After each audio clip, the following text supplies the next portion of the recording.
dan sumber daya manusia. Pada video kali ini kita akan membahas modul 3 yang berjudul analisis pekerjaan.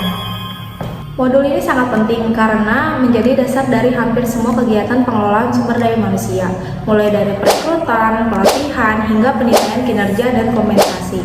Melalui video ini, kita akan mempelajari apa itu analisis pekerjaan, mengapa itu penting, bagaimana cara melakukannya, serta contoh nyata implementasinya di dunia kerja.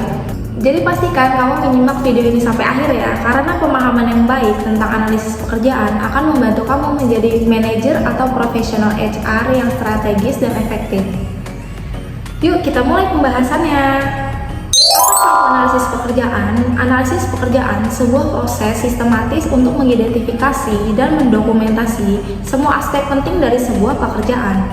Ini mencakup apa saja tugas dan tanggung jawabnya, bagaimana cara kerjanya dilakukan, dan apa saja keterampilan dan kualifikasi yang dibutuhkan. Analisis ini membantu kita memahami secara menyeluruh suatu posisi dalam organisasi agar tidak salah dalam menempatkan orang. Kenapa sih analisis pekerjaan itu penting? Karena hasilnya akan digunakan dalam banyak aspek manajemen sumber daya manusia, mulai dari rekrutmen, pelatihan, evaluasi kinerja, pengembangan karir, sampai sistem gaji dan tunjangan. Selain itu, analisis pekerjaan juga membantu perusahaan agar tetap patuh terhadap hukum dan regulasi ketenaga kerjaan. Ada 5 komponen utama yang perlu diperhatikan dalam analisis pekerjaan. Pertama, tugas dan tanggung jawab. Ini menjelaskan apa saja yang dikerjakan oleh seorang karyawan dalam peran tersebut. Kedua, keterampilan dan kompetensi. Baik itu keterampilan teknis maupun soft skill, seperti komunikasi dan manajemen waktu. Ketiga, kondisi kerja, seperti lingkungan fisik, jadwal kerja, atau resiko keselamatan. Keempat, alat dan teknologi. Perangkat yang digunakan dalam menyelesaikan pekerjaan. Yang terakhir, standar kinerja. Indikator yang menunjukkan apakah pekerjaan dilakukan dengan baik atau tidak. Untuk mendapatkan informasi yang akurat, kita bisa menggunakan berbagai metode pengumpulan data. Yang pertama, wawancara yang dilakukan dengan karyawan atau atasan langsung. Kedua, observasi, yaitu dengan melihat langsung bagaimana pekerjaan dilakukan. Ketiga, kuesioner yang memungkinkan kita mengumpulkan data dari banyak orang sekaligus, dan juga laporan pekerjaan seperti catatan harian atau laporan tugas rutin. Lalu bagaimana cara melakukan analisis pekerjaan? Ada 6 langkah utama. Yang pertama, menentukan tujuan analisis. Kedua, mengumpulkan data dari pekerjaan yang dianalisis. 3. Menganalisis data tersebut dan menyusun ke dalam deskripsi pekerjaan. 4. Memvalidasi informasi dengan manajer atau karyawan terkait. 5. Menyusun spesifikasi pekerjaan. Dan yang terakhir, menggunakan hasil analisis itu dalam berbagai fungsi sumber daya manusia, seperti perekrutan atau pelatihan.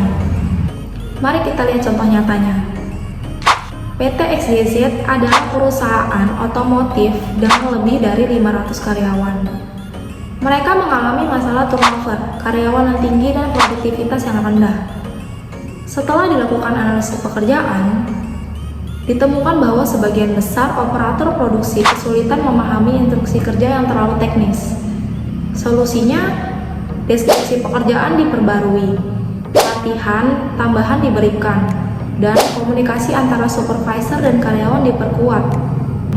Hasilnya, turnover menurun 30% dan produktivitas meningkat. Ini membuktikan bahwa analisis pekerjaan benar-benar berdampak langsung terhadap kinerja perusahaan.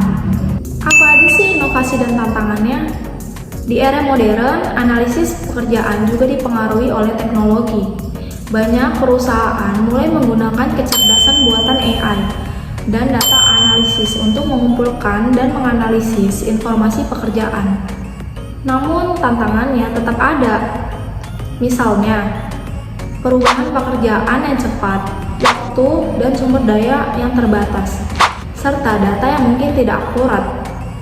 Oleh karena itu, penting bagi organisasi untuk secara rutin memperbarui analisis pekerjaan mereka. Nah, kesimpulan dari materi yang kita pelajari hari ini, analisis pekerjaan bukan hanya tentang menulis daftar tugas. Ini adalah fondasi utama dalam manajemen sumber daya manusia.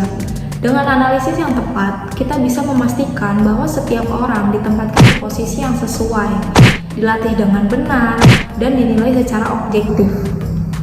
Terima kasih sudah menonton video ini sampai akhir. Semoga penjelasan dan contoh yang kita bahas bisa membantu teman-teman memahami betapa pentingnya analisis pekerjaan dalam pengelolaan sumber daya manusia. Jika ada pertanyaan, teman-teman bisa tanya di kolom komentar. Sampai jumpa di modul berikutnya.